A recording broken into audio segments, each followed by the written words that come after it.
Hindi lingid sa publiko na mas piniling maging pribado ngunit tapat sina Janine Gutierrez at Jericho Rosales pagdating sa kanilang relasyon. Sa kabila nito, minsan ay nagbubukas si Jericho ng kanyang damdamin at sa isang kamakailang panayam, ibinahagi niya kung paano naging mahalagang bahagi ng kanyang personal growth ang kanilang pagsasama. Isang relasyong nagbibigay daan sa pagmumuni-muni. Ayon kay Jericho, ang relasyon nila ni Janine ay hindi lamang tungkol sa romansa at kilig. Ito rin ay nagsilbing salamin upang mas makilala niya ang kanyang sarili. Sa proseso ng kanilang pagsasama, mas naging mulat siya sa kanyang mga pagkukulang at kung paano niya maaaring baguhin ang mga ito upang maging mas mabuting partner.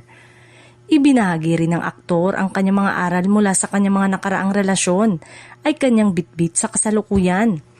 Sa pagkakataong ito, mas pinipili niya ang bukas na komunikasyon, mas malalim na pag-unawa at mas malinaw na pagpapahalaga sa emosyon ng kanyang kapareha. Para kay Jericho, ang maturity ay hindi otomatikong dumarating sa edad. Ito ay pinaghihirapan at pinipiling isabuhay araw-araw.